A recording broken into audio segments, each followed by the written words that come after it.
Okay, so if you turn to page 88, which you don't technically have to, but if you are kind of keeping track with your workbook, if you did end up taking this home, we're on page 88. It's asking us to launch the simulation. So again, this video is mainly for people that can't log into Amplify.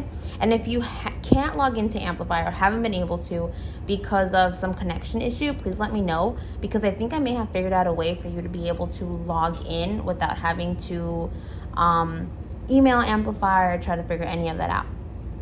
Okay, which is essentially clearing out your cache and cookies online. So if you can't, or you don't have access to Amplify because you just can't log in general, please let me know so that I can walk you through that. And then B, for people that genuinely just don't really feel like going on to Amplify and doing this on your own. So if you are continuing to watch this, it's asking for us to launch the simulation, then gather evidence about the liquid on the can. It's asking us to choose substance C, which is a gas, and then press the play icon to start the simulation. And notice how the molecules are moving. Okay, I already did that. I'm on substance C, pressed play. And so now you can kind of see that the molecules are moving freely around the container, and the freedom of movement of these different molecules is pretty high. They're taking up a lot of space. They're not really moving around just themselves and neighbors. Are really kind of moving around the entire container. And so part 2 says to try to make the substance condense into a liquid. So in order to condense, if you can check your notes, we are going to reduce the energy. We're going to transfer energy out of this gas. And the way that we do this is by clicking on the minus button in our simulation. And as we're doing that, we're transferring energy out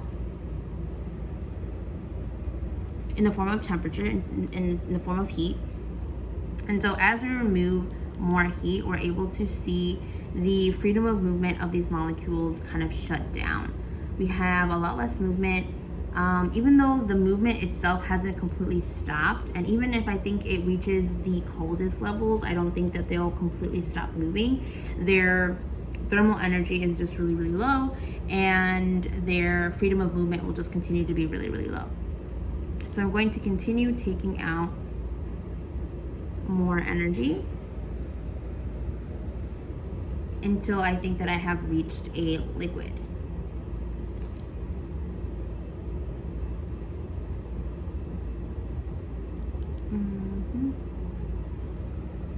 Okay, so I'm about at negative 235 degrees. Okay, and I'm pretty sure I've reached a liquid. A lot of these different molecules, if you were to click on them, okay, are only moving around neighbors and around very close molecules rather than kind of moving around the entire container.